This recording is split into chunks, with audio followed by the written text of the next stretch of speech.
can shine in a crowd, we never hesitate. Let us rise to the clouds. Got nothing to lose, I know the time is right. Let us light up the fuse. And I know, and I know, and I know, and I know we're perfect, you and I. And I don't, and I don't, and I don't, and I don't giving up without a fight. What I feel, I know it's right. Let us detonate tonight.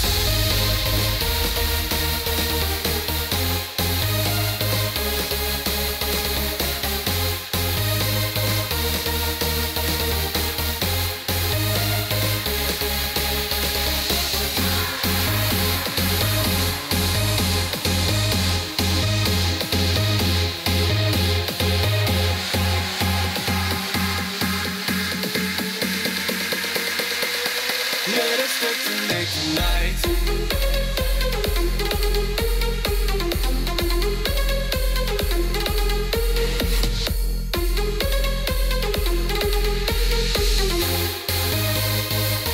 Let us detonate tonight.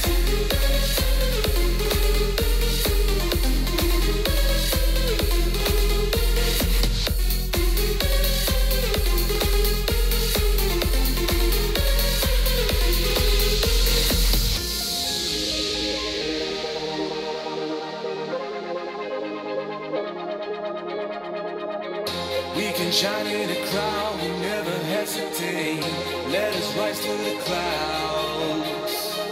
We got nothing to lose, I know the time is right. Let us light up the fuse.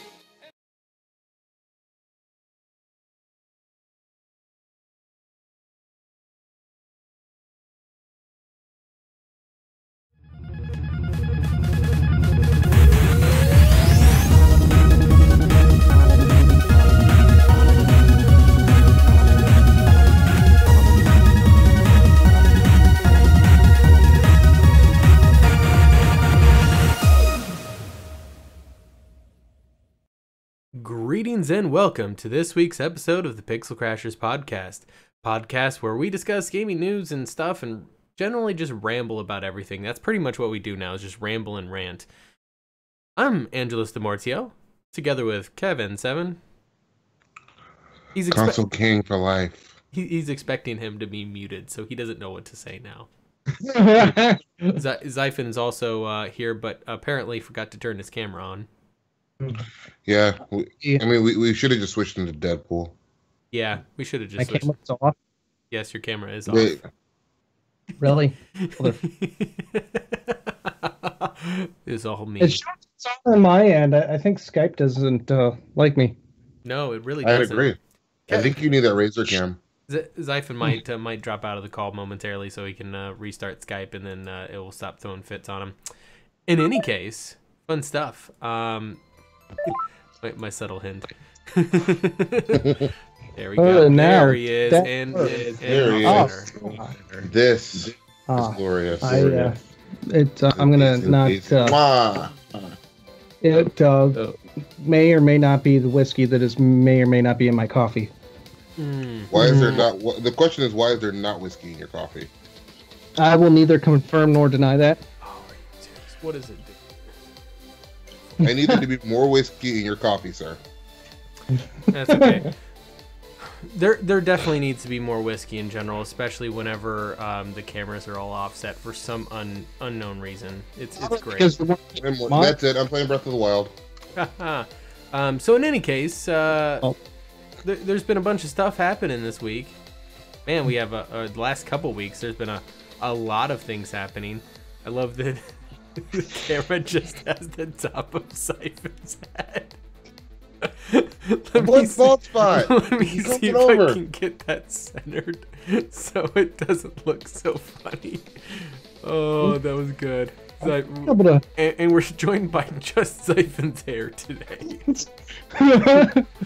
Well, I must have awesome hair then. Well, it's ginger hair, so I mean, take that for what you will. Ginger. Kev is okay with that though, because Kev likes gingers. So I married one. So. Yeah. We all feel bad for you because we all know that gingers don't have a soul. Isn't that right, Xaiphen? I have lots of them. I can count to how many I have, counting my freckles. Yeah, I was about to say she has freckles. And this is really the important conversation that needs to be had is how many freckles does that ginger have, and therefore how many souls have they stolen? Anyway, so we also occasionally talk about like games and stuff on here, and Kev has been busy this week. He went and blew his tax return on some good purchases and some not so good purchases.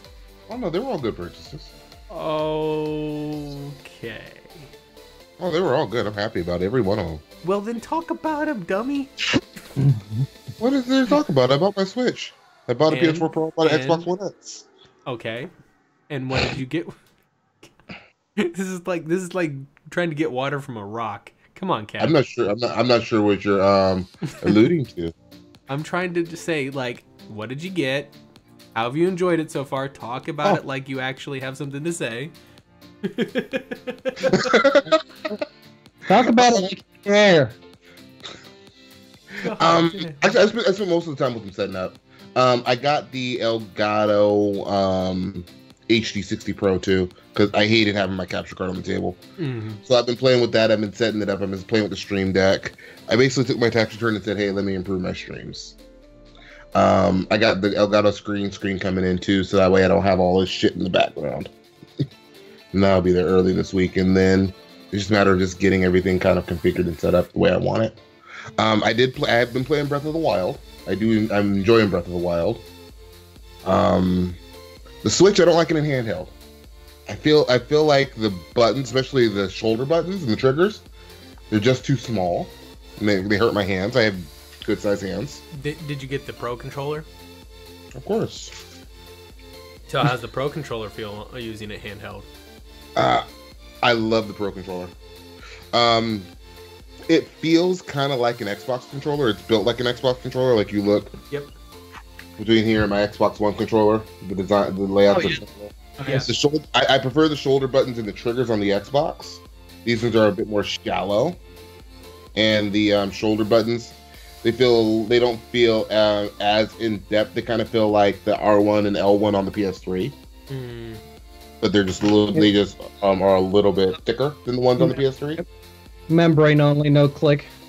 Yeah, no click. But the one doesn't. I guess the one has a little bit of. Well, a click. the thing is the triggers on the actual one don't have a click, but the shoulder buttons do. Right. Mm-hmm. Well, the triggers are analog. Those are powered. Triggers are analog. The shoulders are digital. So you have two types of digital switches you find on controllers. You got membrane, and then you've got the little metal clicky thing that gives you that click feel feedback. Like keyboards.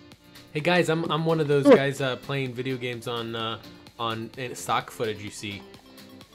Anyway, you're holding the controller the wrong way. Yeah, no, sorry. Look, I'm one of those guys playing video games on stock footage. If you really want to do it, you get a PS4 in front and an Xbox play controller. Mario with an Xbox controller. What is that? What? That was... I feel like that is actually a thing that has happened many times. Or my favorite one was I saw a clip online. Somebody was doing a skit. A girl was playing the PS4, but the light bar was off.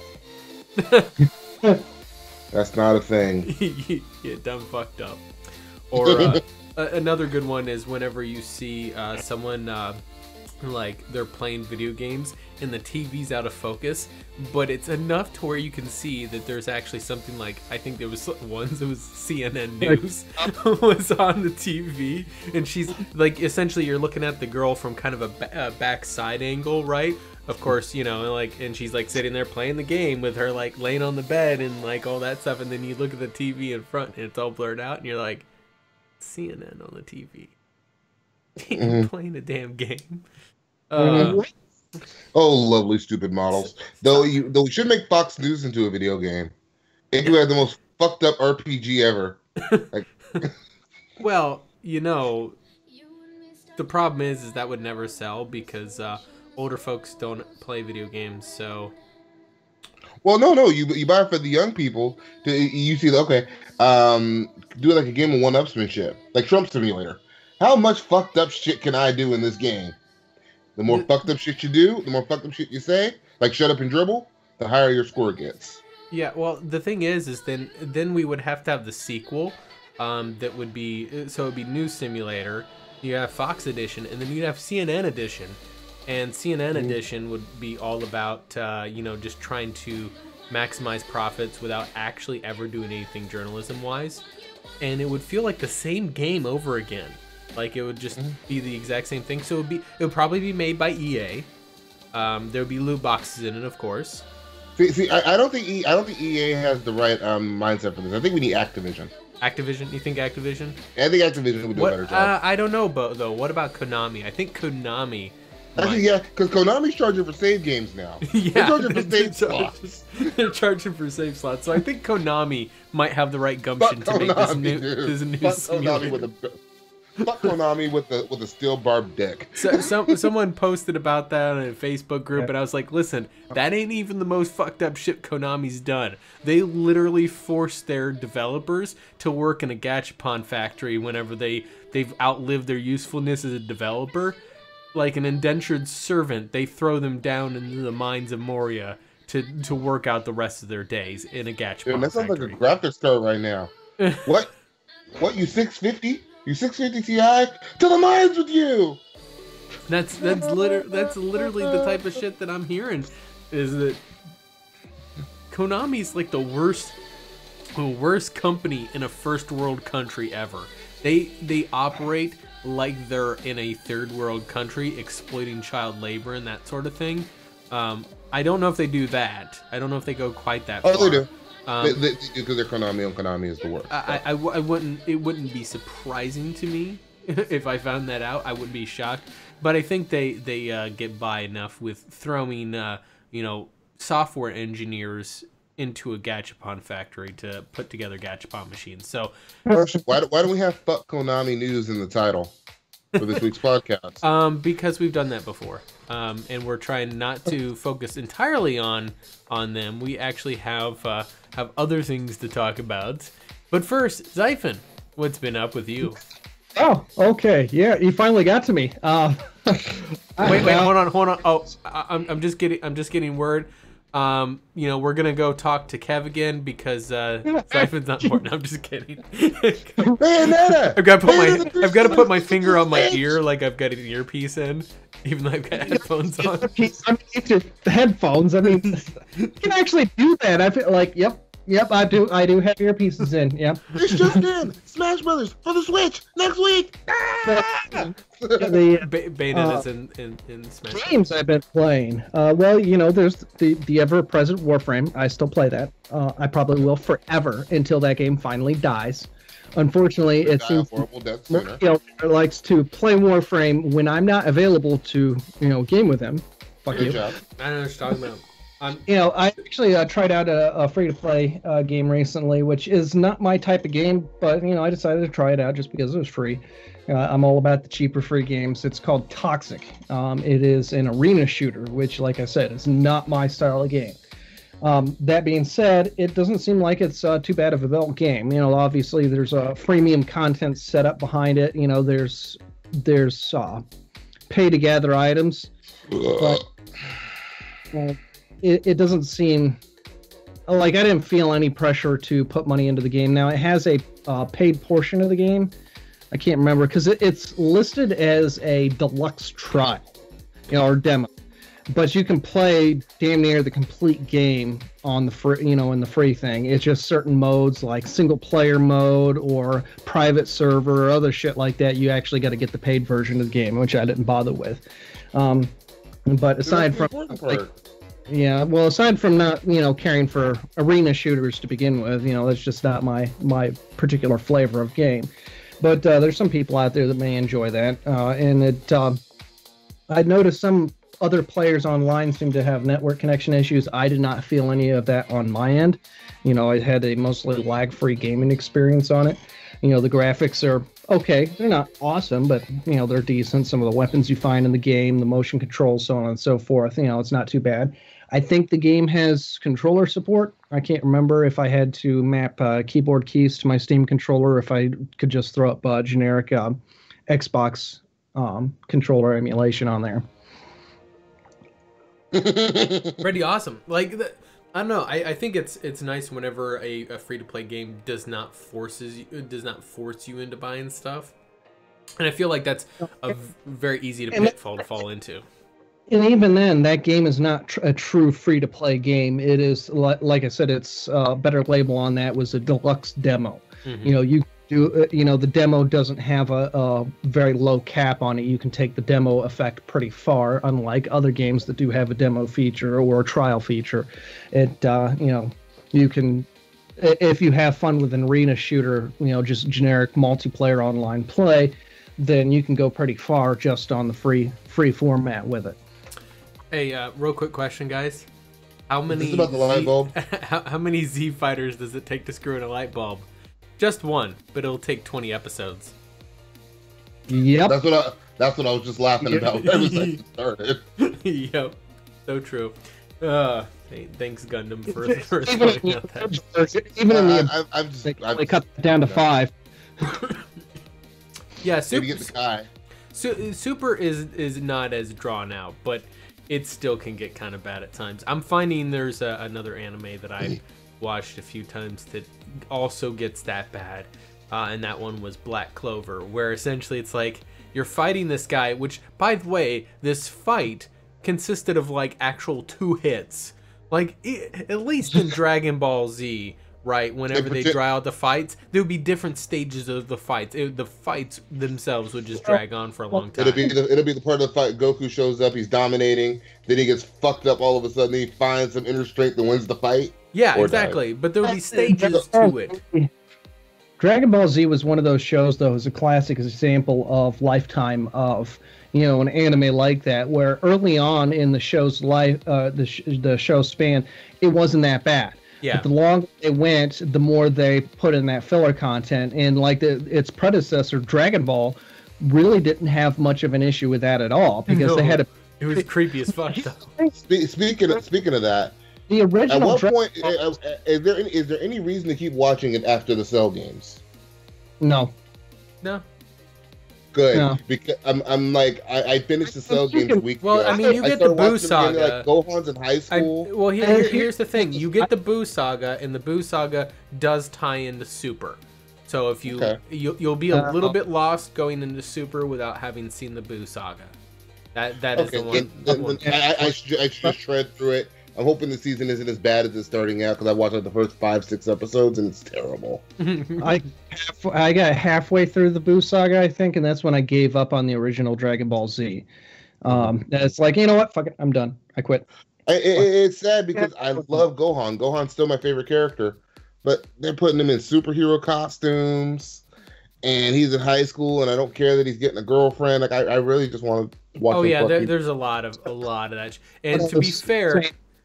Super starts off with some of that like kind of mundane shit that seems boring, and then it takes a turn and it's actually hilarious, especially seeing Vegeta all like really scaredy cattish. But in any case, I can't imagine Vegeta being scaredy. I can't imagine Vegeta being anything but a hater. I do want to see Goten fight. I haven't seen much of Goten. I'm not going to spoil anymore because Super is actually pretty good. I haven't seen all of Super yet, but what I have seen, it's definitely pretty entertaining. And I kind of I'll try to tread through the last 2 seasons. Yeah, there's like 2 or 3 more seasons. Like I said, the Boo Saga is mainly the part on there that's kind of you'll be confused watching Super without having seen the Boo Saga. I can definitely say that much. But yeah, so that's a video game. I think. Well, let's be honest. Our audience is probably in the nerd culture. We can probably get away with talking about comic books and video games and anime, and be okay. Well, I guess I'm not reading that damn fucking thing. Turn off your ad blocker. Go fuck yourself. I love how they think. Oh yeah. Well, you can pay us so you can turn off your ad blocker, or I can just go somewhere else. So that's why I like uBlock Origin, because ad blocker detectors don't frequently miss uBlock Origin. Yeah, I'm gonna look into that because it's not available. Hulu. Like, I pay for Hulu, and I still have ads.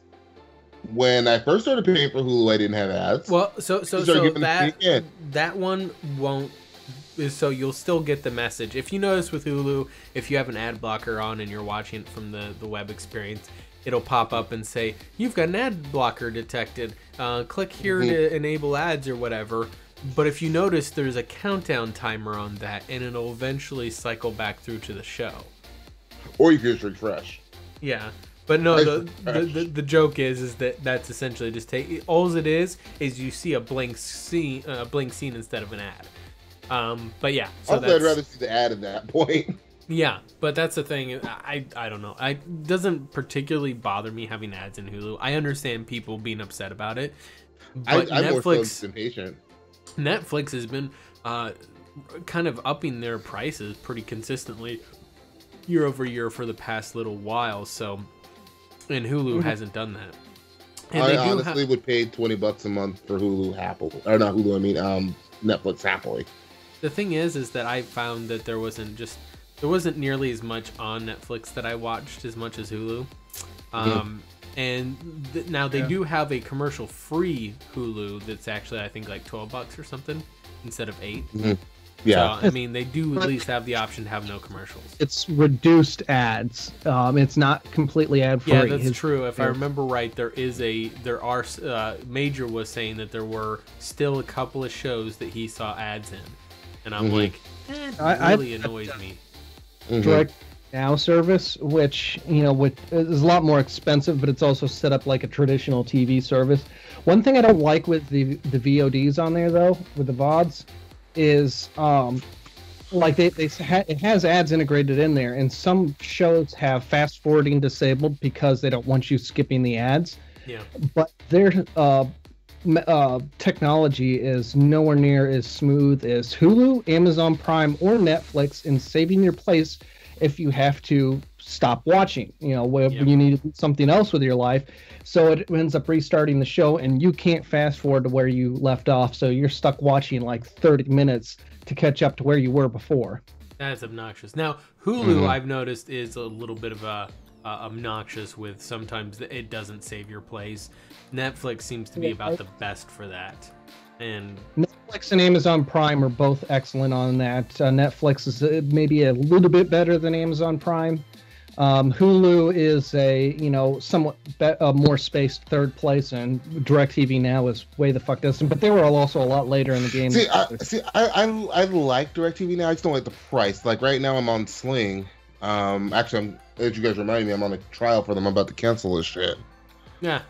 But and that's the thing is you got to think of them differently. Is like DirecTV Now is a TV service. It's not just a video on demand service. And like Netflix or Hulu or Amazon Prime Video, those are all video on demand service. Sling, I think, is like classified as a TV service, where more or less live streams a particular channel. Sling starts out cheap, but what they offer for the price is pretty pathetic. And when you try to rank up, if you want to, it offers you the a la carte feature. No, it doesn't. If you get, no, it doesn't. It's packages. It's the same bullshit as cable. Yeah. You start ramping up to get certain packages, and you realize that you've exceeded the price of DirecTV Now and what they offer on those same packages. So I went inside, and same thing with Hulu Live TV feature. They also have a TV service too for around the similar price range of DirecTV Now. And DirecTV, their quality isn't the best. They have a lot of failures, but as far as the price goes, I chose to go with that one. It's cheaper than my local cable. Yeah. My only beef with DirecTV Now is the price. I only want these streaming apps for sports. That's the only thing I care about here. It's sports. Like, that's why I thought Sling would be great, but it's like, well, shit, I can't get all the UFC stuff unless I get one package. I can't get the college hoops and ESPN stuff unless I get the other package. So you basically have to get both within the $40 a month. Well, for that, DirecTV Now is a better service. Yeah, and the thing is that that's one of my biggest complaints is a lot of cable cutters, how that movement got started way back in the day, and both Xaiphen and I were kind of in that same sentiment of, we don't want fucking packages. We want to buy singular channels. It's like, I just want one channel here, one channel here, one channel there. I just want sports. Yeah, I just want sports. The problem is, and I understand the issue is that Channel A is owned by Viacom, Channel B is owned by NBC Universal, and those companies want you to watch all of their channels, so they want to get all of their channels bundled together and serviced by a provider. They are the ones that don't want people to buy singular channels. It's not the cable provider. The cable provider could give a fuck less as long as they're making profit. It's the thing is, like, well, I mean, it's corporate greed too. You think about it, because again, corporations don't just want some of the money; they want all of the money. Yeah, absolutely. And that's, like I said, though, the fault lies on the actual media companies like Viacom, NBC Universal, and so on. They are the ones that actually are forcing packages down everybody's throat. It's not even though I love to blame Comcast. Well, I guess it technically is Comcast's fault indirectly because Comcast owns NBC Universal. But no, it's not necessarily the cable provider's fault as much it is the actual cable or the network company. And that's where I kind of am like, we don't want your fucking package. We want just one channel. I want to be able to go to a provider and have just one channel. Just one. Hell, well, yeah, go ahead. Yeah, that's the thing. Like, as much as most anybody hates their local internet/TV service provider. I love my ISP. Well, like, was whatever the fuck name they go by now, Maslin Cable, I think. They try to actually, it seems like they're trying for people. They're as far as the cable thing, when their costs kept going up, which most of any other cable TV providers are just like, all right, well, customers' price is absolutely going up. They're trying to make a profit. They're a business. They want to make money, and that's it's understandable. But they tried to comp certain customers as they were able to avoid them seeing their bill increase for as long as possible. Like, if you just had bare cable by itself, then you were seeing prices go up. But say if you were renting their DVR, when they first started renting out their DVRs, it was $30 additional a month.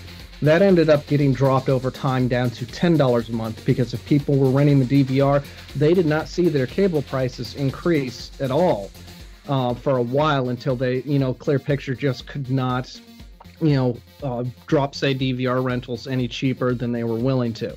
But, they discounted it 60, more than 60% over time, so people wouldn't see their bills, get hiked up because their costs were going up. So they were, in effect, eating profit or losing profit by doing it. Yeah. Well, a lot of it, but that says a lot for that company. That's a good company. I should actually denote that when I say just one channel, the truth is, and this is really the heart behind the cord cutter movement, is people don't give a shit about channels. They want shows, which is where Netflix and Hulu and all the rest got popular, is because they let you watch just whatever shows you want. That's it. That's it. We just want to watch this, which is one of the reasons why there was such a big backlash against Star Trek Discovery. I'm a huge Star Trek fan. I am not going to fucking pay CBS All Access another $8 a month just for one fucking show. Or $7 a month, I think it is. Whatever. It doesn't. It could be $1 a month. I don't give a fuck. I will not buy. Yeah, that is. I'm sorry. Like, you want to throw it up on Hulu or some other services, that's fine. Or if you had a very vast you really library, gotta compare it to the competition. Yeah, it's either you have the quality of product behind that competes with the other guys. Cool. All right. Then I might consider your service if its quality meets up to Netflix or Hulu. But CBS, you ain't got that much shit, man. You are not that good. Not for fucking what I don't $6 get to $8 is why a month. most of these cable companies that want to buy your bundles and shit, why they haven't already looked into putting this shit on Netflix, even if you waited like a season late. Yeah, or Hulu. A lot of them have. A lot of them actually do have deals worked out with Hulu, most particularly. Well, yeah, Hulu kind of takes a first priority in deals, and they pay a little bit higher premium, and that's why Hulu has the integrated ads in there. Netflix gets a cheaper offset deal where they get seasons like a full season after the fact, most particularly from Sci-Fi Channel. I notice that Netflix gets every Sci-Fi Channel show, but it is like year late. So if you're willing to wait a year later for that season, then you can get it on Netflix. And honestly, I think it would be awesome if Netflix would buy out Sci-Fi Channel and work up, kind of. Sci-Fi's owned by Viacom. Good luck. I know it's not. Just because for me, I love the shows that they've been putting on Sci-Fi Channel recently. And I want more of including the whiny bitch hour. I mean, the Magicians. That show, that show had so much prep.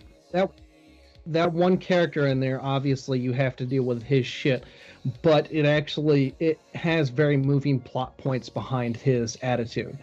The rest of the show is just as awesome, including him or despite him, whichever way you want to look at it.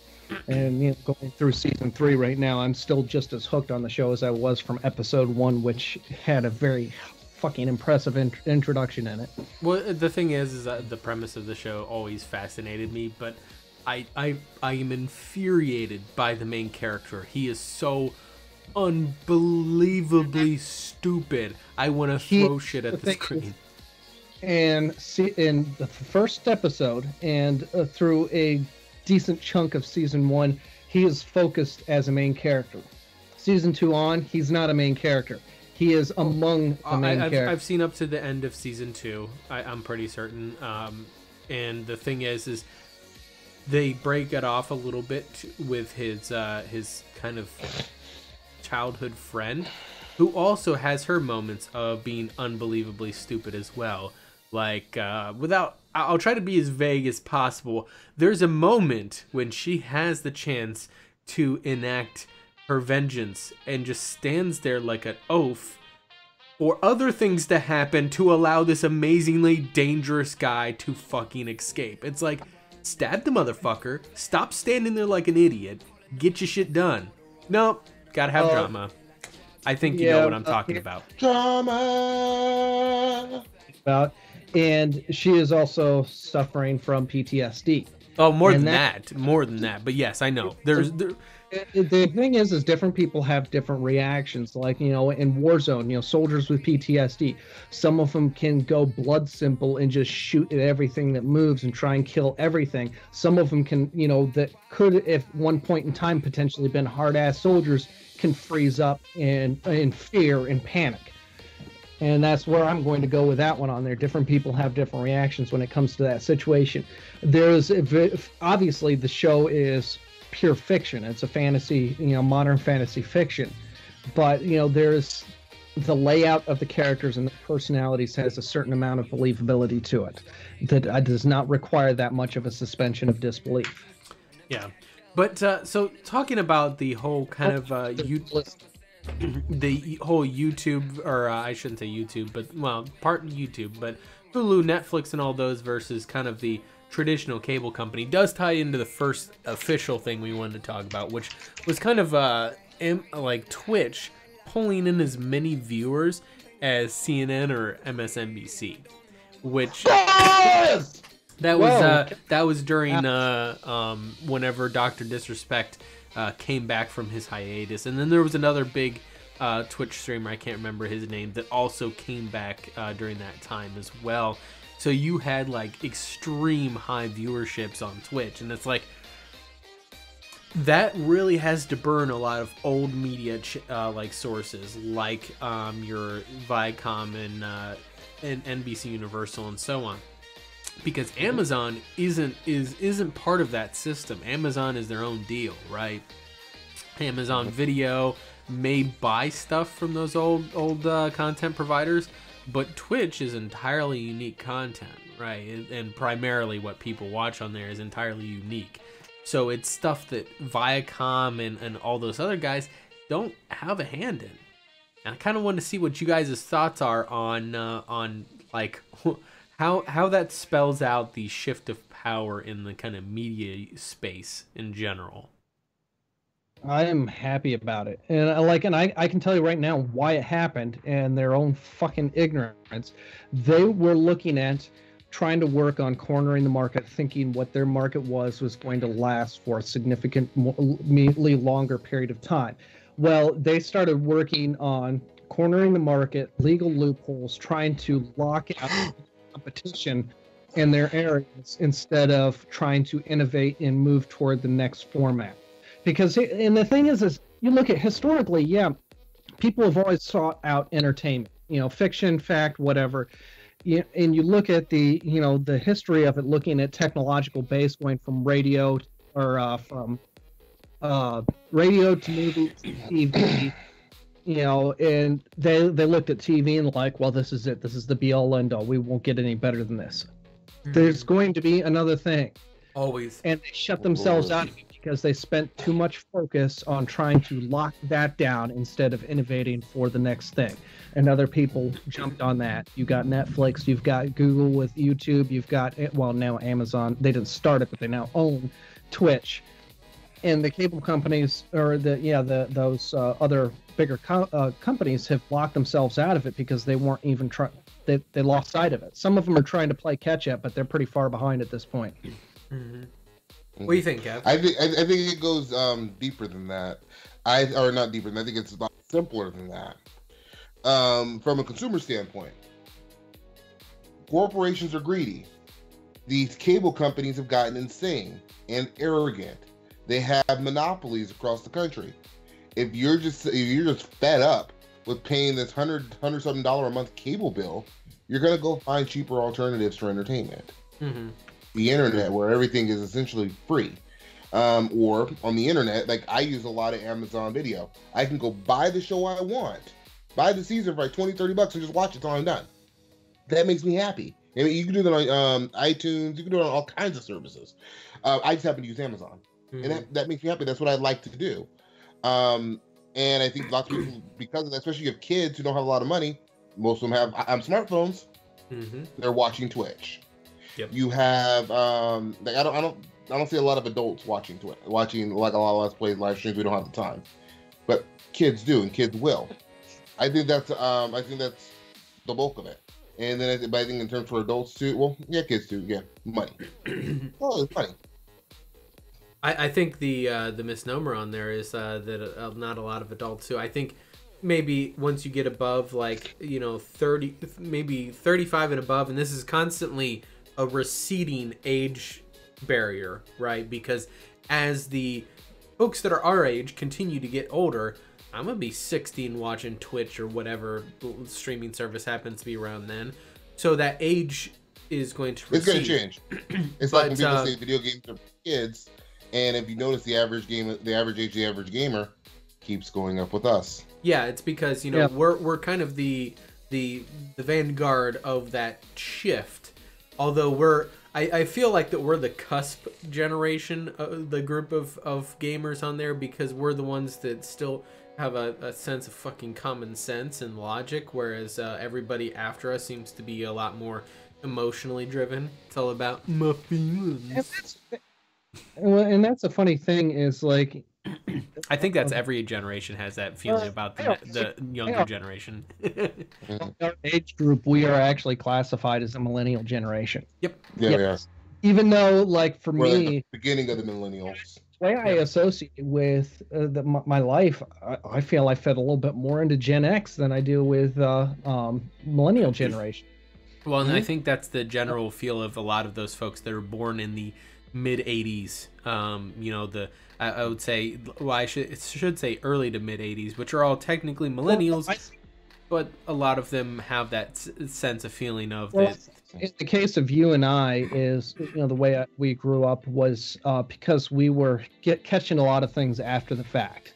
So in the 90s, we were dealing with, we were experiencing a lot of 80s era entertainment. Well, let's be honest. There was still a lot of 80s era entertainment still in the 90s, though. We were playing on Atari in the 90s. I mean, shit. Come on. Well, we also played on SNES in the 90s, too. We got that later, but, we started out on the Atari, damn near a decade after it came out. Mm-hmm. But the thing is, though, is I don't necessarily think that it's necessarily that just because of that. I just feel like that in general, a lot of the experience of those that got to see the end of the 80s and the early 90s, they had there was a different it's a different attitude. Yeah, it was a different attitude back then.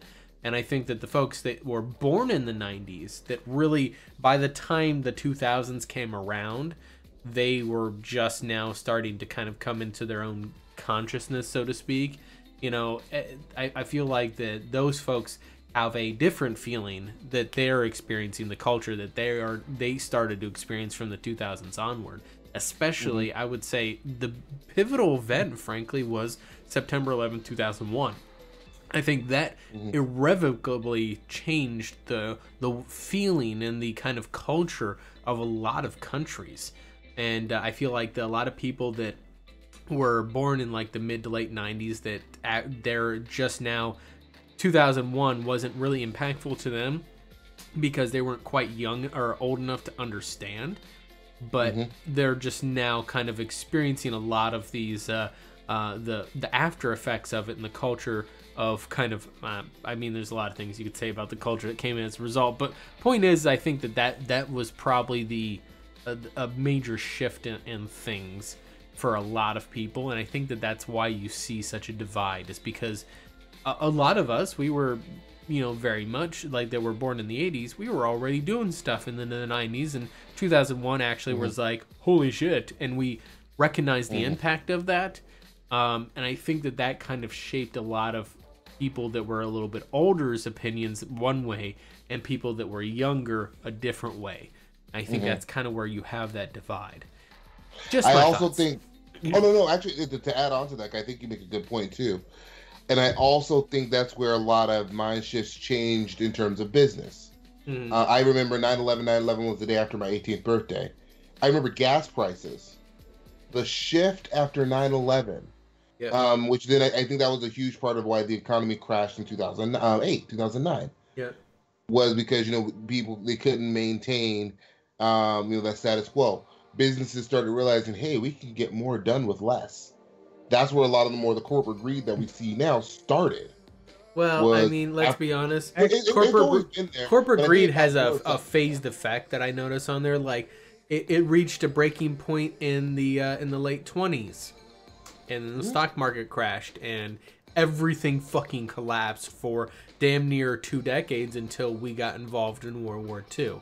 So there has been stages of where corporations get greedy. They start overreaching, and then they get in bed with governments, and they get governments to legislate stuff to benefit them and to remove regulations against them. I know, I'm saying, like, this happens. This is a repeating effect that keeps happening. Is essentially what it causes is what's known as an economic bubble. Is that they're essentially, the cartoons of Wile E. Coyote, right? Where he's chasing after the Roadrunner, and then the Roadrunner comes up to a cliff, makes a 90-degree turn really sharp, and the Coyote just keeps running and running and running, and then he realizes, oh, there's no ground beneath him. And then he, looks over at the camera like, oh my, and then falls, right? That's kind of what keeps happening with a lot of corporate business, is that they see that money right in front of them, and that money's always right in front of them, so they're chasing after it and trying to get to it, and then they look down and realize that they're not running on any ground, and then they just plummet. Look at some businesses that barely get, granted, there are certain bubbles. These bubbles are usually in different industries each time, but there's businesses, even if they are close to those industries enough to be hit, you notice that they don't get really hit by it. And one of the reasons why is some of those businesses pay attention to the past. They pay attention to things that could be a bubble, and they try to prepare for it, and it doesn't hit them quite as hard. Right. Well, now, I was making a point about that. I was making a point about people with where I was going with this. Yeah. Because now people have less money. because of the stock crash, people grew up in that. People learned how to maintain with that. A lot of people, if you were broke and then you got hit with that shit, you don't give a fuck about nothing no more. You're hopeless. You're in despair because, like, well, I had nothing, and then you took that away too. Mm-hmm. And I think that's where you get a lot of the mentalities and the mindsets of people now, where they say, fuck it, I've got nothing else to lose because they've lost everything, or they don't know how to maintain, and they're kind of emotionless, or now the only thing I have is my pride and my dignity, and because of that, it's like their feelings are important, and everything's about my feelings.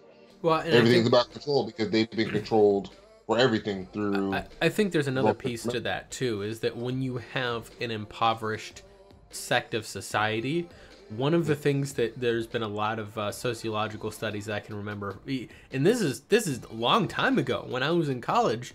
One of the things we discussed, there was actually studies done on the psychological effect of kind of income, and how a lot of people in different income levels try to emulate the class that's directly above them, right? Mm-hmm. Which is one of the reasons, and I made this point when I was talking about consumerism on Wednesday during the Mortiel fallacy of why BMW, Mercedes, and that kind of class of car is so popular, is because it allows kind of the middle class, upper middle class folks to emulate the upper crust people, even though the upper crust people, they're driving around freaking Bentleys and $500,000 cars, but getting that $70,000-$80,000 BMW or Mercedes allows you to kind of emulate that without actually having the money to really be upper echelon. So, and I kind of feel like that's something that continues to be repeated, and that's one of the reasons why. And where this ties into the emotions I'll get to in a second, but when you're talking about, like, say, the kind of mentality of, like, fanboyism, don't get me wrong, there's been a lot of, like, what I think is termed as commodity self, essentially where you are defined by the products you buy, right? Not your actions or not your decisions. You're a class. You are what you buy, right? Mm-hmm. So Xbox, I buy an Xbox. Oh, I've got to be an Xbox guy. I've got to be pro Microsoft, anti Sony, anti everything that's against Xbox, right? That kind of goes into that psychological effect. And I feel like the reason why that became so bad is because all the folks that were destitute and got hit really hard during the economic collapse, which was a lot of people, they're now trying, in order to establish a sense of normalcy, they try to emulate the folks that have kind of your I would say the middle class kind of experience, and therefore they have big TVs and they have the game consoles and so on. And when they identify that with the goal where they want to be, suddenly those consumer products become their commodity self, right? It's a weird dynamic. And then you tie in the feelings to that of where people make a purchase impulsively and then justify it afterwards. And that's very common. I guarantee you all, right here in this podcast, we all have done that this very week. Made a purchase and then justified it afterwards. Kev did it with the Xbox One X, for example. No, I didn't. I'm kidding. I knew you were going to say it, though. I'm trying to think. I have my reasons for buying the X. No, I did. I questioned, like, why do I want this console? Yeah, no, I was just giving you shit. I do a lot of Windows. No, I'm just adding to the point because it's true. It's true, people do.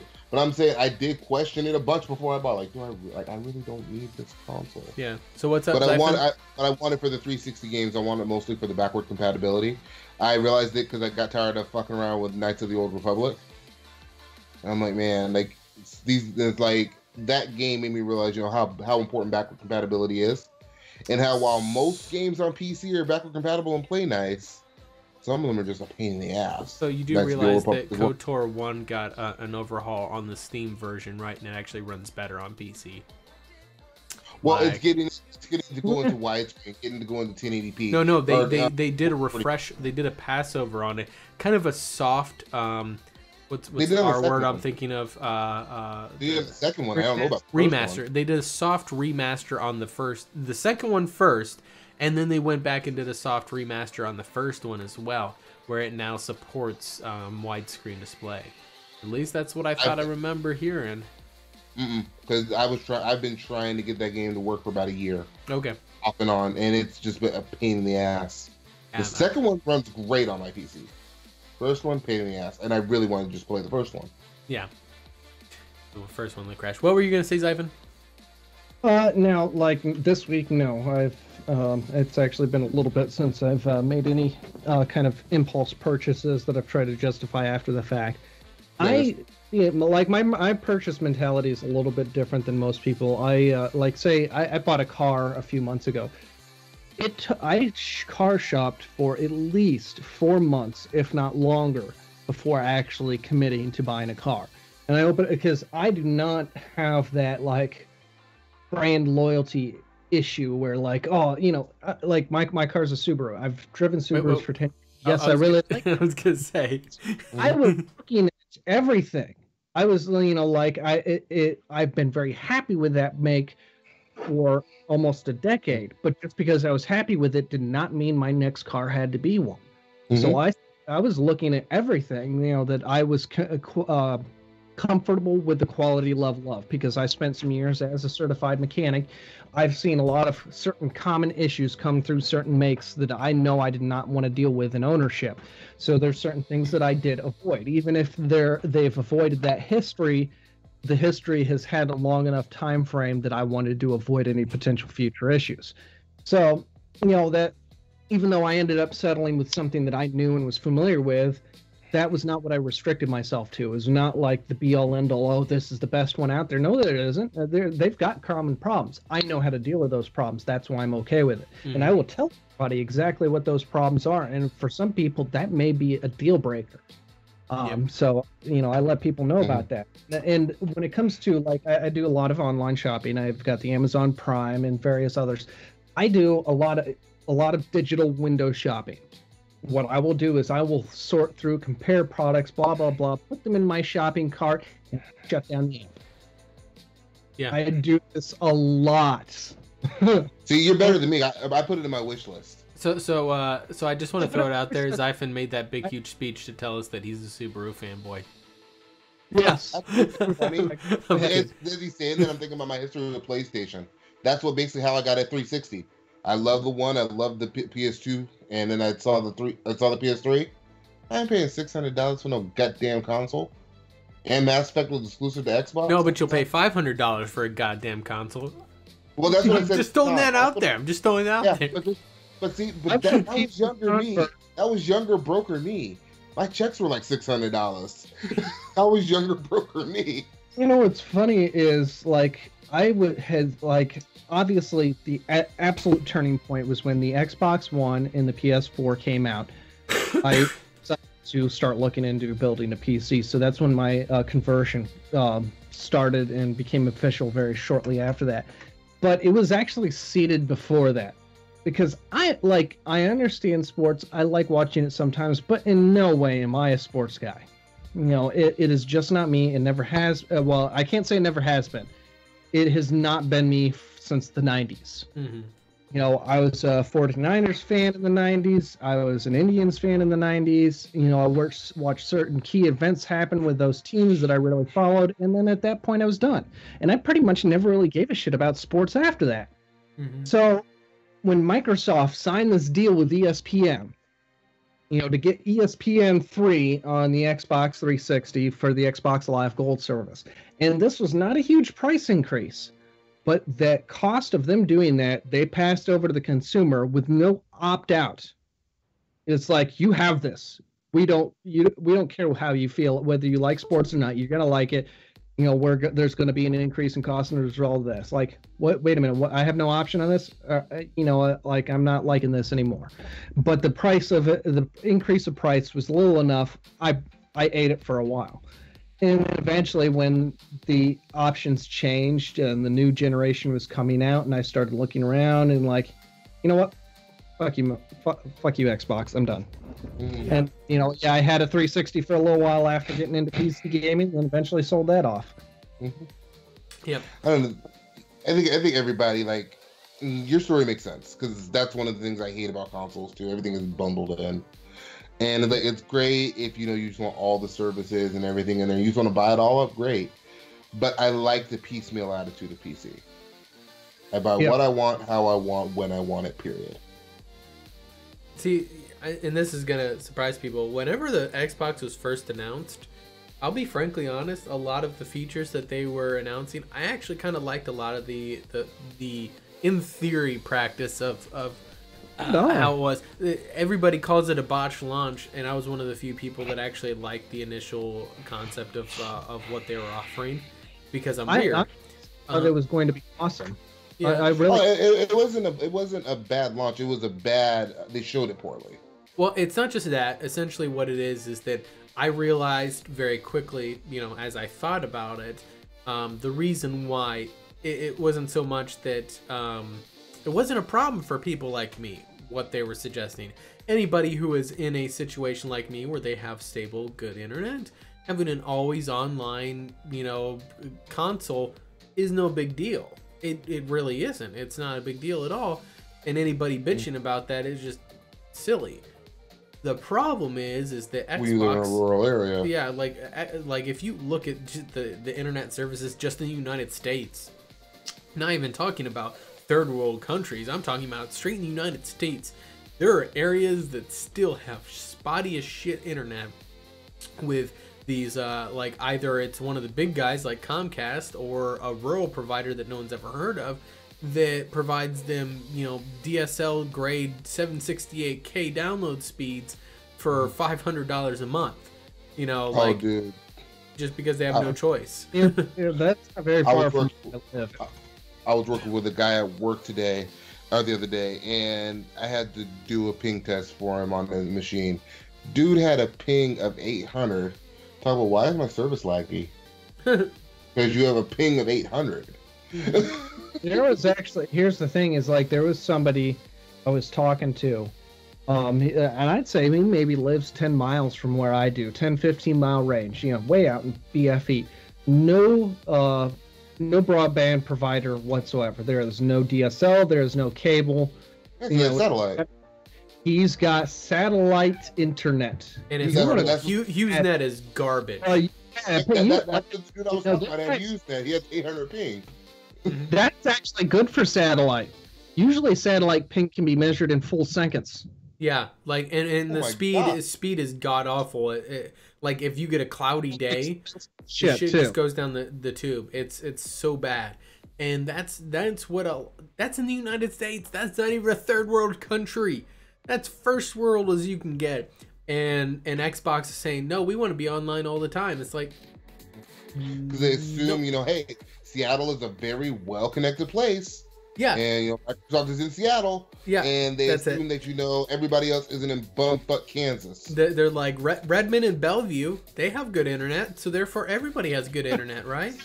Their own internet, that's why. That's pretty much it, because that's Microsoft's I'm pretty sure people in rural Mississippi didn't want always online. Yeah, and that was where I realized, I was like, okay, yeah, I completely understand this is actually a bad thing. When they were initially pitching it to me, in my experience, having the always online thing and being able to send games to your friends and all that shit, that sounded actually pretty cool.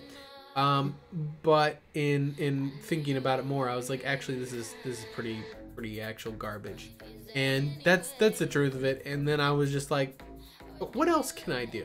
Because I was like, okay, this is gonna come out. What was it? $400? Was it $300 or $400? It was $500 for the Xbox One at launch, and the PS4 was $400.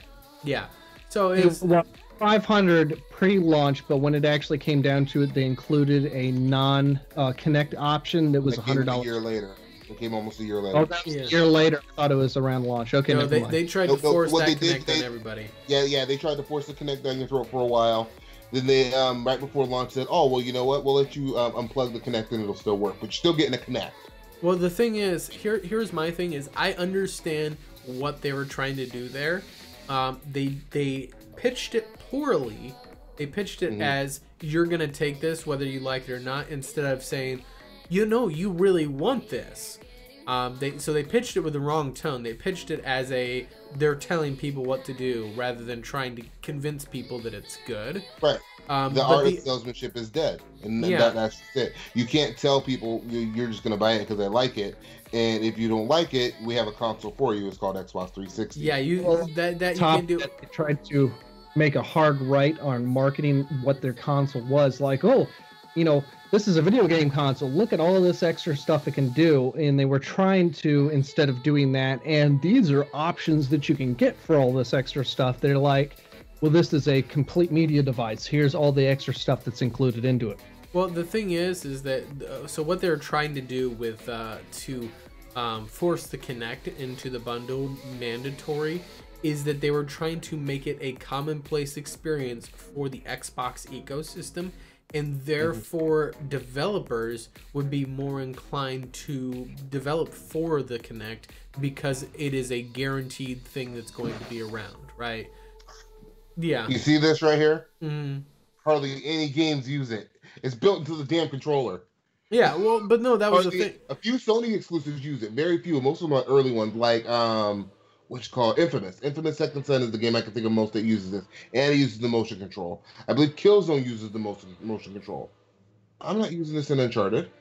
Yeah, I'm now God of War going to use it.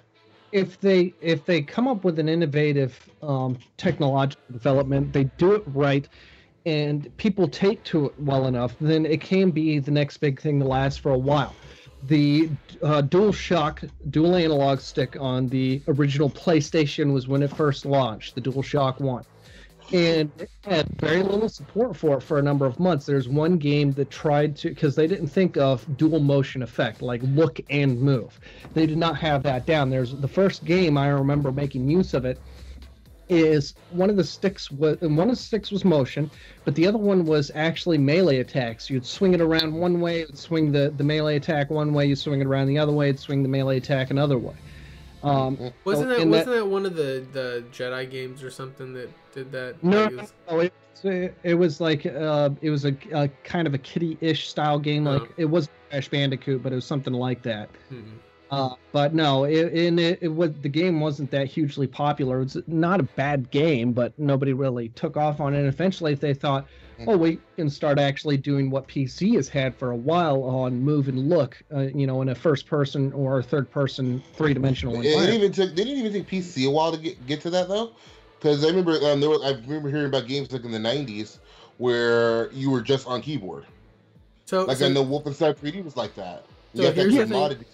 So yeah, here's the thing. If you look at like early Wolfenstein, Elder Scrolls, or other first-person like adventure RPG games, they were usually all keyboard-based, right? You would just you had essentially you would have the QWE ASD thing where essentially WASD was your move forward, move backwards, turn side to side, or sidestep. And Q and E were your turns, right? And you still see a lot of games that make use of that. That's not... Dragon Age. Yeah, like, that's still a thing that gets used a lot. Mouse look, I don't think came into play until, I want to say, Unreal Tournament. I feel like Unreal or Unreal Tournament, I think were one of the first ones to use mouse look. There might have been one before it. Quote me if I'm wrong. Quake may have done it. I don't remember who came out first. But around that late 90s era, a lot of your other RPGs, especially the isometric ones, obviously used mouse in the point-and-click sentiment. But there was still no mouse look. But the games like that are mostly all mouse. Like you play Diablo, I basically use my keyboard to trigger special moves. That's entirely it. That's all you do is you use it to, and that's where that style of control is exactly where the traditional MOBA style controls that you see in League of Legends or WoW came from, is that point and click to move your character, and then the keyboard commands are all for just triggering moves. That's literally it. But like I said, I feel like it was late 90s. There was a couple first-person shooters that first made use of the actual look, and that was about the time whenever they started getting good with having... The big thing about those early games is you couldn't really do mouse looks so well because the mouse can move so much damn faster than the screen could render stuff. Whereas in like early like Elder Scrolls Arena, you hit Q, it would shift you, turn you one frame to the left, right? Like one frame, and you would see the redraw, and it was silly bad at times. But that obviously, as the graphics got better and smoother, you could actually have mouse turning, and it still looks smooth and not garbage. Yeah, I know the I don't know, Spyro or what the hell game it was. One of those action adventure games. Spyro the Dragon. Yeah, well, when they first started making use of the right stick for, well, it wasn't look, it was move camera, because I think some first ones only had horizontal movement, no vertical, or the vertical movement was like zoom in, zoom out, not up and down.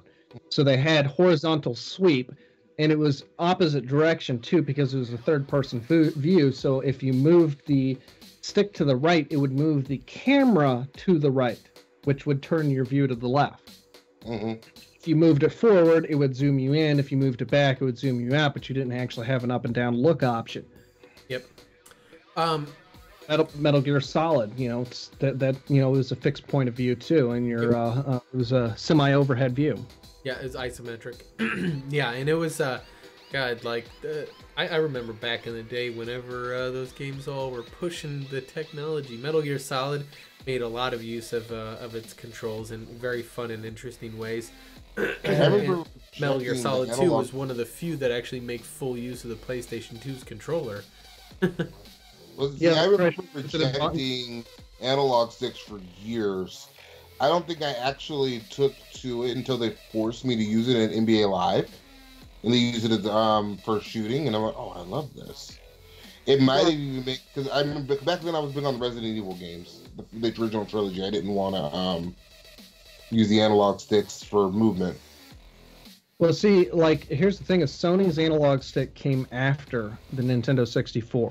Yeah. Nintendo 64 was the first one to do the full analog control. You know, the 2x2. But it said a singular analog stick. It was really bad. It was a singular one, but it actually was rather smooth. It was focused on movement only, with a few games where you hold down a key and you can use it to look, which wasn't bad. Or you go up two of them and use the other one to look around. Yeah, but like the first game, Mario 64, using it for motion was really fucking smooth. The movement engine in that game was the best for its era, and actually was pretty good for another. I should have clarified. I had it at 64. I'm talking more about when you had to do something like GoldenEye, the first person stuff. That's why I thought it was terrible. Duke 64 was really bad. But if you used it on, say, Ocarina of Time, and Majora's Mask, it was fine. Star Fox 64 was great. Yeah, well, that was a flight sim, so a single stick is great for a flight sim. Yeah. But, you know, and that's the thing is, like, you know, Mario 64 was the first free-running game, first parkour game, and it was fucking awesome. Assassin's Creed Mario Edition. the first 3D platformer. Yep. And it's funny, they brought back Mario Odyssey and said, let me show you how to do this shit. So it wasn't the first, because I can't remember, did Mario RPG or did Mario 64 come out first? Because I know that Mario RPG was on SNES. Well, I know, but it was very late era SNES, like either end of life, like maybe even after 64 came out. I can't remember. I'm not sure. Like, I didn't have an SNES, so I don't know. At least not as a kid. Here's the thing: is Nintendo, whatever development studio they have, actually didn't make that game. Yeah. It was Square. Well, not Square. It was Square that merged. It was SquareSoft. Yeah, it was just Square. So it was a Final Fantasy game skinned for Mario. They got licensing rights from Nintendo. Well, I say licensing rights. It was a package deal where Nintendo was selling it. You know, they were publishing, and SquareSoft was developing it. It was such an amazing game, though. Such an amazing game. Well, that's because you had Squaresoft, who were, you know, decent storytellers, even though if you really look at it, it's the same story over and over again. Yeah. But Squaresoft is good at retelling the same story over and over again. They have been for a while. and they had control over the story arc on there, not Nintendo. Yeah, but there was quasi really stories in their games. I would say it was kind of a 2.5D platforming in that. There was almost 3D platforming in the sense that it wasn't just side-scrolling like the games before that, but it was still not quite fully 3D. I don't think. What is it? Final Fantasy 3, which was technically 6 or whatever it was that came out the same frame. That had the same level of quality behind it too. Because, again, both made by Squaresoft. If you look at Square, obviously, then, after that came out Final Fantasy 7, which just blew everybody's minds for like the next decade. Yeah. Which the funny thing about it is it wasn't even that great. Gaming confession: I didn't play a 3D platformer until a couple years ago. Never touched them. So, it makes me sad too. So I played 2Ds. Kev has just announced his resignation from Pixel Crashers. It was very nice for Kev. I'm just kidding. I think the first 3D platformer I played was Qbert. Qbert. On NES? Was Tower Toppler? Is Tower Toppler technically a 3D platformer, even though it's kind of 2D? No, Tower Toppler would be classified as a side scroller. Qbert and not Fatal Run. What was it? Oh, I can't remember this one. It was made by LucasArts. It was more or less. It was like one of the first 3D attempted games ever. It was like it wasn't even a 3D platform. It was a 3D FPS or not shooter, but I know what you're talking about. It was the one that was like a. It was like a sports game almost. Huh? Trailblazer. Yeah, that's the one. Trailblazer. Trailblazer. Yeah. Am I not picking up? Ballblazer. Ballblazer. Yeah. Yeah. I remember back in the day, by the time 3D platformers came out, I was hooked on survival horror. Yeah. Especially Resident Evil. That's nice. Yeah. That's why I didn't play them. Closest I got to survival horror was Parasite Eve, and that was I loved Parasite Eve. Yeah. It was like half survival horror, half RPG, somewhere in the between, I guess. Mm-hmm. I remember there was I remember some fun moments with I think it was Resident Evil 2. No, it was the first one. It was still Resident Evil 1. Oh, that's Resident Evil 2 is the best one, so. And then Silent Hill 2.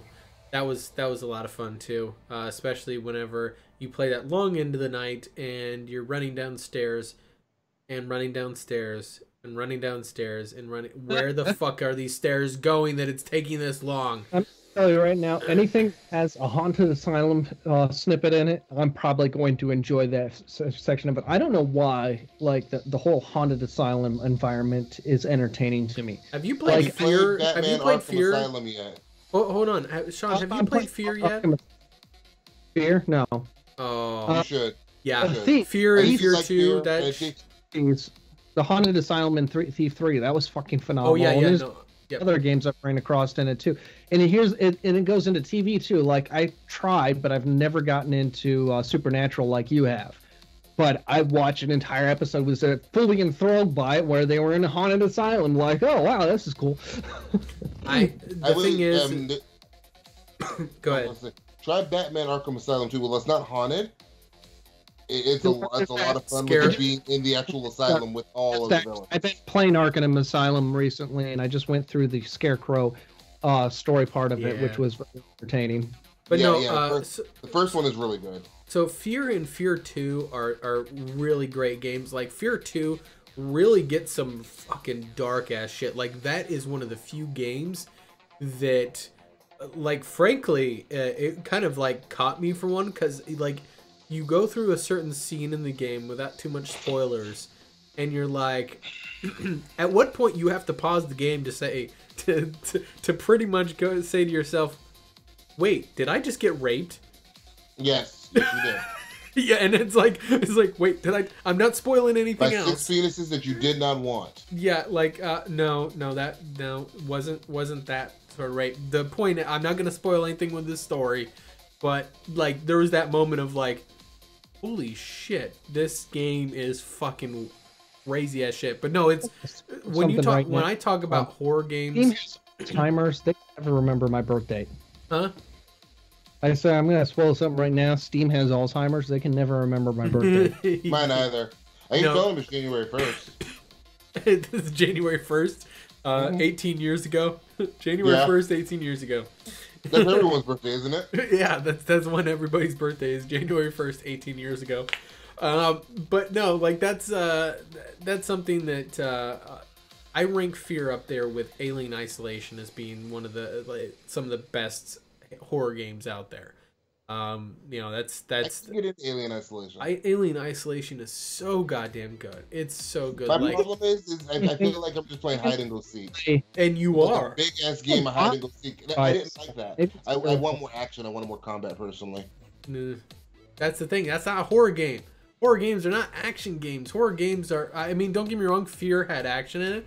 But a horror game does not have to be action based. That's the key, and that's what I liked about it. It's all about what you call it, atmosphere. Yeah, it's the helplessness of it. I get that. Yeah, but I'm saying I like shooting at zombies.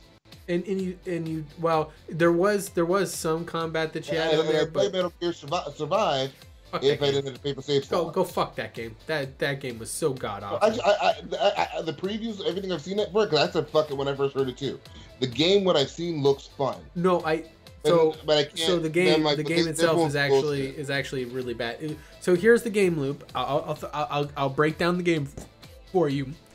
You get a spear, find zombies, get them on the other side of a fence as you, and then stab, and stab, and That's stab, The Walking Dead. And stab, and stab. Oh wait, the zombies aren't on the other side of the fence. That's okay. And stab, and stab. And stab and stab. Oh, you have like a little bit of elevation, like there's a little platform that's slightly higher than you. Just hop up on that. They can't even touch you. And stab, and stab, and stab. And now I'm waiting for State of Decay. Like literally, the game is god awful. It is horrible, and you have to fucking buy save points.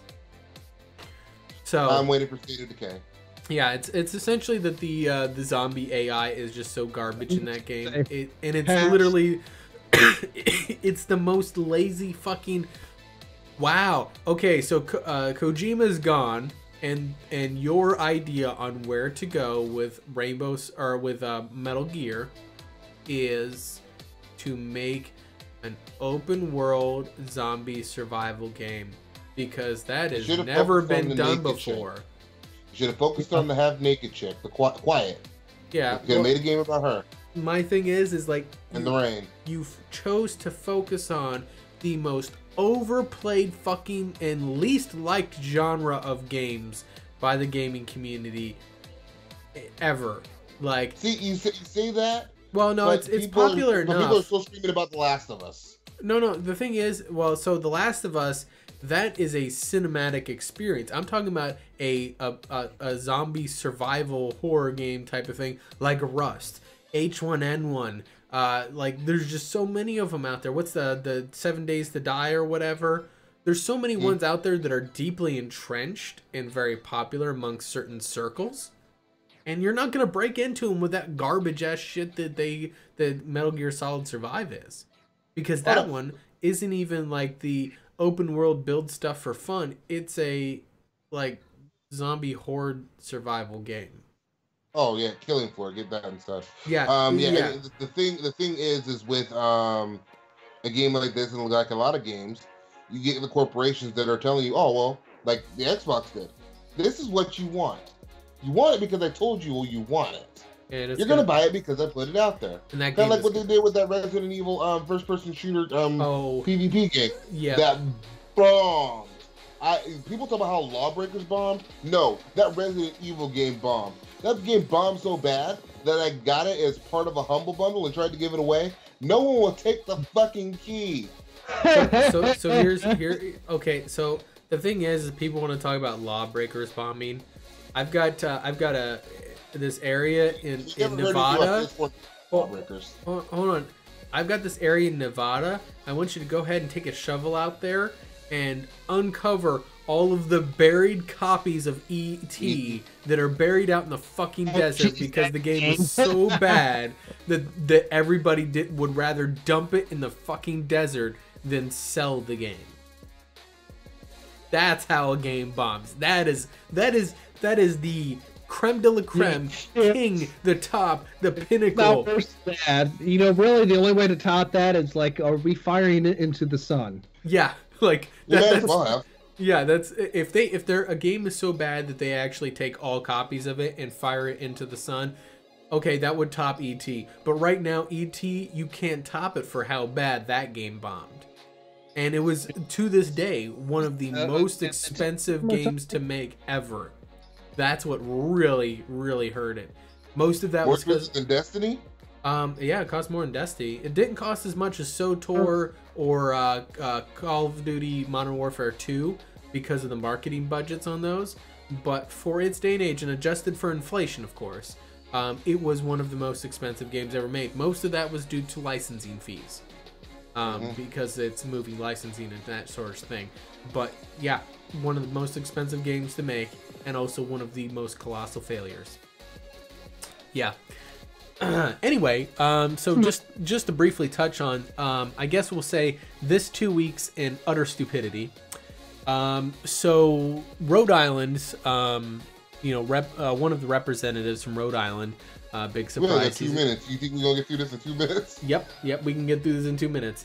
Obviously one of the examples of a moron who doesn't bother to research any facts is trying to pass a bill that imposes a 10% tax on games that are rated M by the ISRC. And he cites the reasoning for this as being because there are links between video game violence or like violent video games and aggressive behavior. And I just wanted to just real quick on here, just for shits and giggles, into the chat, I'm just going to post a summary from Science Daily, a culmination of multiple research studies that have been done over many years on here of exactly what the scientific community has said about the link between violent video games and aggressive behavior. Researchers have found no evidence to support the theory that video games make players more violent. No evidence. Did a study also. People who make statements that violent video games cause people to be violent should have ended up in a condom. The dad should have wore rubber that night. Mom should have said no, made him pull out, he should have landed in a napkin. The point is he should have never been conceived. It's a standard. So here's the thing, is that every time a tragedy happens, especially one that involves gun violence, you immediately have this same circular debate that happens every time. One group wants to ban all guns, right? And then one group tries to diffuse that with a multitude of diffusion tactics, and they usually say, oh, hey, well, what about mental health? And then they also try to point to, oh, but what about violent video games or violent this, whatever. They try to always diffuse the tactic, to divert it to another topic. And of course they want violent video games banned because they're unchristian-like. I'm sorry, I'm not. Well, I mean, neither is banging the people at your church. Oh no. And there was also someone. This is the same guy that was, I think, trying to also ban porn or something like that too. So this guy's a general piece of shit. And I bet you cheating on his wife too. Yeah, probably. With underage illegal immigrant hookers. I mean, that's probably more likely.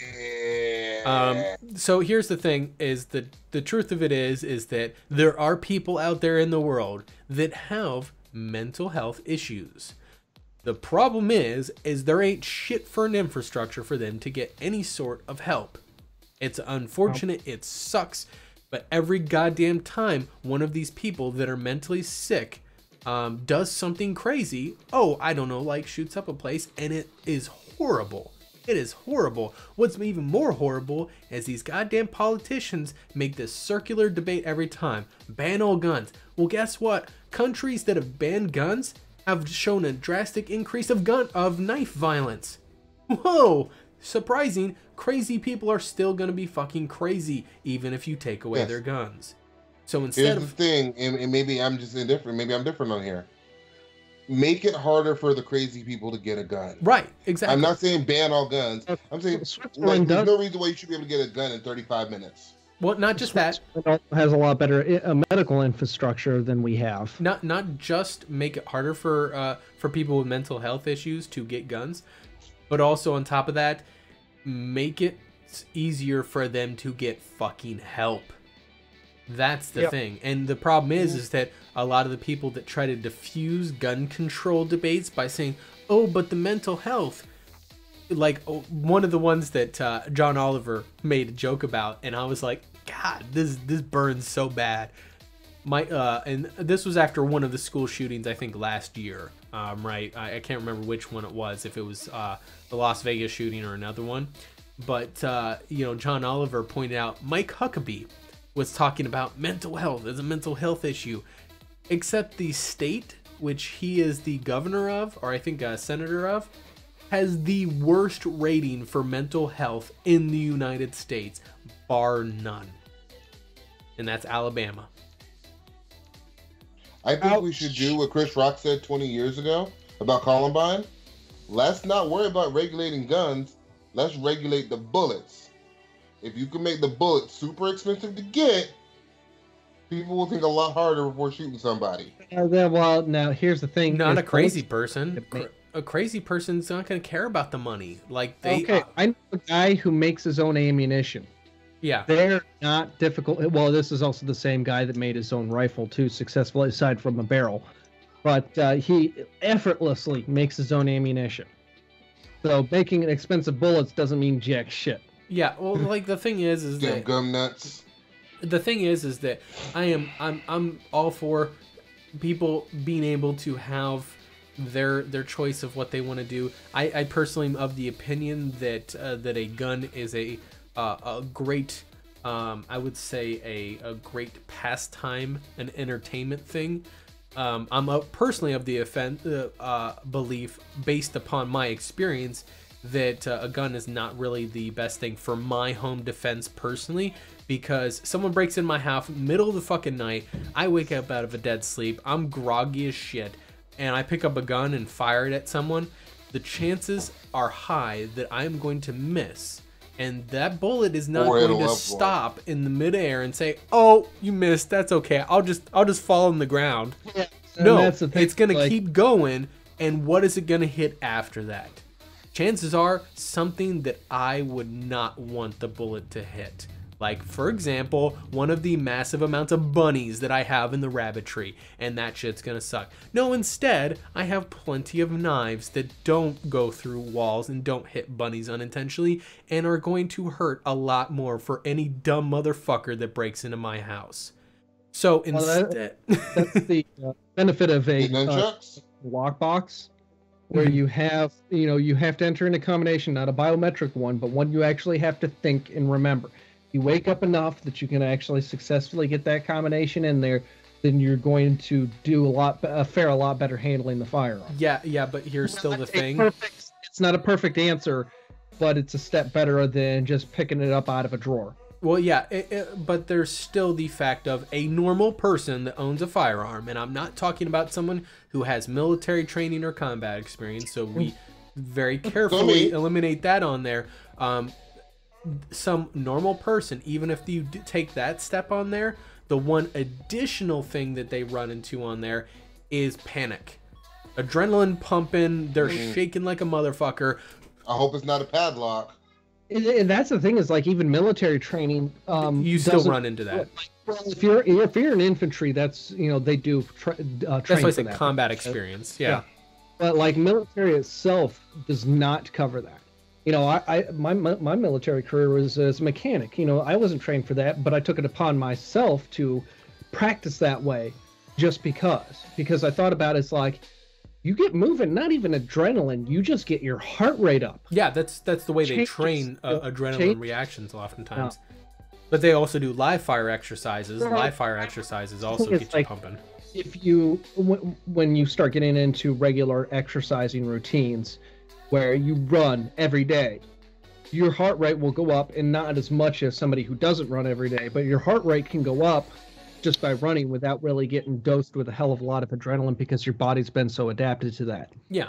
But my point is that the average person that owns a gun, unfortunately, they're not going to have that acclimation to panic situations. My point is that there are people out there that someone breaks in their house, they're gonna go fucking John Wick on them, like, you know, rolling around and doing crazy. No, that's not your average person. I imagine there might be someone out there that's like that, but that's not crazy gonna. Ones. That's not. First of all, you probably know who that person is because no one wants to go to their house. The cop knows them by name and knows to stay the fuck out of their way. And but in real life, outside of Hollywood, that's the same person that should be evaluated for mental health. Right, exactly. So I'm pretty certain that very competent, but are they trustworthy? Competence is not trustworthiness. Well, yes, it is. It's not so much trustworthiness. I just call it stability, right? So a person could be a liar for all I care. I don't care about their trustworthiness if they want to own a gun, as long as they are a stable, mentally stable individual that's not going to go shoot up a place. And most of the time what happens, and this is something that someone brought up that I thought was a very good point, a lot of school shootings that happen, or at least there are some school shootings that happen, are the result of negligent gun care. For example, if I have an AR-15 and I have a teenage son in my house, I am not going to be just using a normal gun safe with a lock that can be picked, or that my keys can be stolen. I'm going to have multi-factor authentication on there because I'm a paranoid son of a bitch. And furthermore, on top of that, kids know that you're a paranoid son of a bitch. Yeah, and good fucking luck trying to get past that. Paranoid people are just, whatever.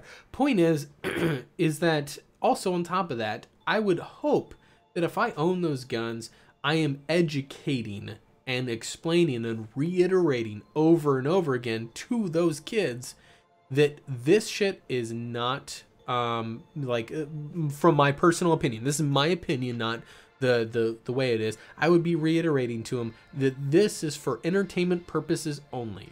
This is not for defense. This is not for attack. This is for whenever we go out on the weekends and we shoot at a range. Something to look up on Google. Google Switzerland gun laws. And that you'll come across an article. It's not just the simplicity of their gun laws, but how their entire society deals with firearms training, ownership, etc., etc. People are very well educated because Switzerland does have as nearly as liberal gun laws as the U.S. does. They're pretty close. You don't hear about them getting their same historic things that the U.S. does too, to more or less arm the people in. Like I said, historically, not necessarily why people may or may not own a firearm, but the laws, their historical basis is to arm the people in defense of tyranny, that sort of thing. So it has enough similarity in the roots as the U.S. However, their education and training regimen behind it is a hell of a lot more intensive, and of course, their medical system and their psychiatric evaluation on whether or not somebody is competent to own and carry a firearm, so on and so forth, is a step above us. And they show scores low of gun violence. Not just when I say gun violence, I don't just mean homicides, but suicides too. Yep. And that's that. And then there was a comment that came up about arming teachers, and I'm like, what? Arming teachers? And I'm like, to teach our kids not be security and guards. Essentially the picture that I get painted is of this cowboy teacher walking around the halls with a 6-shooter on his hip. Now granted, that is complete hyperbole.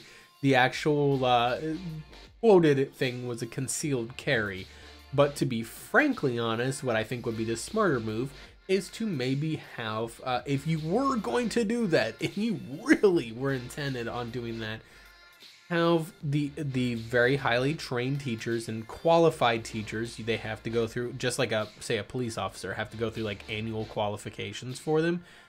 It's locked in a gun safe somewhere, not obvious to the child, but if you were gonna do that, I personally think that's a bad idea, because and this is a point that people have accurately pointed out, is in a panic situation, people's aim tend to be very bad. Normal, like I said, unless you are Yeah. That's a last-ditch situation. If you're looking at protecting other people, if you're looking at protecting yourself, okay, I can see that. If you're looking at protecting other people, you want dedicated personnel, dedicated training. Yeah, why don't they that. just have cops in the schools? Right. Like, you know, right.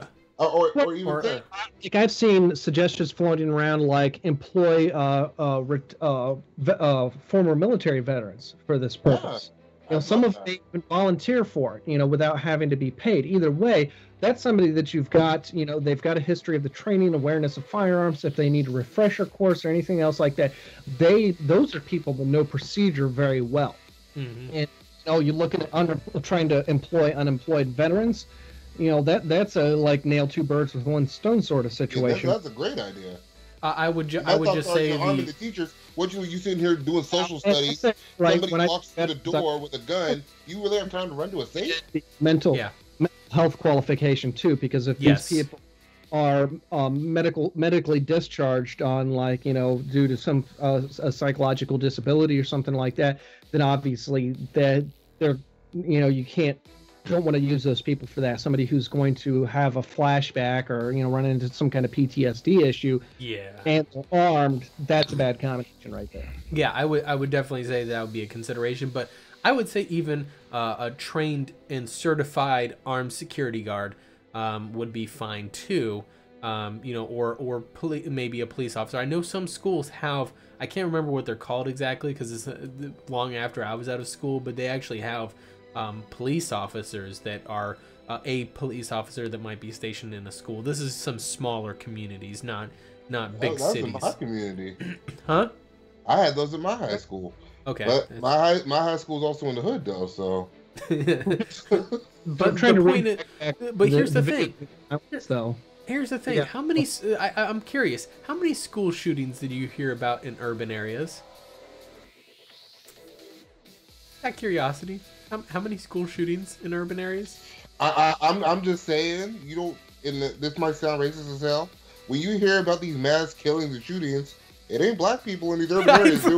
I'm right there with you. That's the point I was trying to make is that nobody is going and shooting up like urban schools. And I'm not necessarily making it a color thing. I'm just saying that it's usually the suburban schools that are. What you're saying. Well, that may be the case, but I think a lot of it is that if you get an area that has like say high gang conflict area, the particular neighborhood is dangerous just to live in. There's some people in those neighborhoods, they look at schools and churches as a DMZ. Yeah. Mm-hmm. So it doesn't matter how violent those people can be. There's we got to have some point where we're not shooting each other. Yeah. Well, that's going back a little ways. And church is usually safe. Yeah. Well, that's going back. I mean, don't get me wrong. There's still gang violence in some areas, but I mean that was in the 90s whenever shit was at its worst, and I think it was actually the early 2000s after a lot of the shit really got bad. I actually was able to go to. I think it was, which ones did I go to? I went to. I was at Youngstown, Ohio, which was one of the worst. Towards mid 2000s was whenever I was I went to LA, and I think also somewhere around then I was also in New York and in the Bronx and all that. So yeah, you get to see a lot of those. They're definitely not the same now. Well, as far as I understand, I think it's Brooklyn has been completely gentrified in New York City, so it's not really anything anymore. But Youngstown is all but abandoned now. Like the places have. Trying to cycle back to video game violence. Violence or video games inspiring violence as they're depicting it is absolutely wrong. Yeah. That's okay. Like, oh, I play a video game. It makes me think real life is like that video game, so I can just go around shooting people. No, that is wrong. No, in fact, I'm usually pissed off from my day at work, and I want to go into Street Fighter. Here's the thing: the only people that cannot separate fantasy from reality and say that GTA or Call of Duty or whatever that can't separate those from real life, that think that Call of Duty is real military training and teaching me how to shoot up a school and getting me more violent. Those are the people that even without video games are going to be violent because they are obviously mentally unstable. When you can't separate reality from fiction, from fantasy, that's a mental condition. That's a delusion. I know you and I can both validate from personal experience. Video games do cause some violence, but that is direct. That is during the fact. There's no after the fact. That's not the video games making me violent. That's because you keep choosing Iman Honda and using the 100-handed punch and pinning me in the damn corner, you son of a bitch. Mortal Kombat or Street Fighter, where somebody's gonna get the controller's gonna get thrown through a wall. That shit. Like, yeah, there's video games inspire violence, but it's during the fact. Yep, that's. But there's something very important. The very important message that we have to get to more for this stuff before we change subject. Get good. Oh no, you don't realize we would take turns. The level of violence that a poker game can. No, we would take turns. Sean was actually Xaiphen was actually the one that broke the fucking controller. I'm just pointing that out. I fixed it ghetto style, man. I went and busted Game Gear and fixed that damn controller. No, you threw that motherfucker into the wall. I stand by what I said. Get good. Yeah, but no, that in that sense, yes, there's argument fighting. Guess what? We could be outside playing fucking soccer or something, and guess what? Hey, fight over anything. It didn't matter. Yeah, we would be fighting over that. It wasn't the video games that made us fight. It was the fact that we're two brothers. That's the reason why we're fighting. It's not the video games. I understand. I was my mother's only child. My papa was a man whore. He had 4 kids with 4 women. That's something else. But I can't relate. I can't relate to you two fighting. Well, don't you have 2 boys? I have 2 boys who fight constantly. I don't get it. Yeah, my wife has a sister that's 2 years younger than her. She says they constantly fought. I still don't get it. I'm just like, pick your battles. No. What I'm saying is, your 2 little boys, that constant. Yeah, that was us. That was us constantly. Everything. They're 8 and 12. It's constant. Even stuff you can't figure out would be something that 2 people could argue about. We would still find ways to argue about it. They were fighting one time because they were looking out the same window. There was one window in the room. Kev, as long as they're living together, it is going to be. Yep. That's what my wife said about her and her sister. The moment after she moved out. The moment they live in different places, they're going to be the best friends. Especially if one of them moves a large distance from the other one. Like the other side of the fucking country. That's when everything's fine. But yeah, so in any case, that wouldn't. I knew this was. By the way, Kev, I knew from the start. We went way over 2 minutes. Two minutes was not 2 minutes. I knew it wasn't going to go 2 minutes. But we had to talk about it. It was something that needed to get out there. No, he didn't. Video games. To sum it up, video games do not make people violent and make them shoot up schools. That is a fucking lie. Scientific research backs up that there is no evidence that video games make you violent. Any politician, any person that tries to sell you on that is a fucking liar. That's the final note I wanted to make on that. And not only are they a liar, but their father should have used the condom. Yeah. Last random note. There's a sale on Origin. Bunch of games that were really cheap, including the highlights, of course, being Need for Speed Payback, aka Gambling Simulator, is $8. Man, it only got released like a few months ago. That must have not even 5 months ago. Also heavily discounted, which was we wanted it to be a gambling simulator, but we got too much bad PR, so we had to make it not a gambling simulator. Yeah, that's all the other games that year were gambling simulators. Yeah, it's $30 for Battlefront 2. Oh no, that's one of the versions of it. Anyway, there's a bunch of stuff on sale there for super cheap, including actual good games like Dragon Age Origins. I actually can't see the price because it. Now here's the problem with that though. Do you have the hardware to run it? Because Nvidia said no more GPUs until late 2018. PC gaming's dead. Buy a Switch. Buy a PS4. Xbox One. So the console fanboy there is trying to say is that Nvidia said that they won't be releasing the next generation of GPUs until later this year. Going to drop until late this year. Well, yeah, that's because the prices won't drop until they release the next generation of GPUs. They're not making current prices. Yeah, they're not the ones that control those prices. It's the sellers. The MSRP of a GTX 1080 is still like 600 or 650 or whatever that is, or maybe 500. I think it is now actually.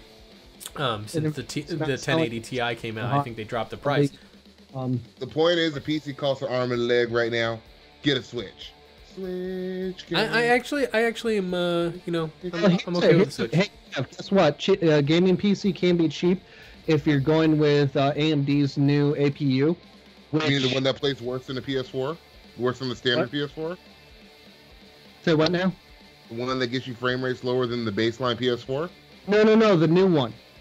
No, that new APU that gets the Ryzen 3 with the APU in it, and it gets you frame rates worse than the baseline PS4 from what I've seen, where you're getting like 25 frames per second on most non-AAA games at 1080p medium settings. Guys, we're gonna go ahead and wrap this up this week. Just want to throw that out there.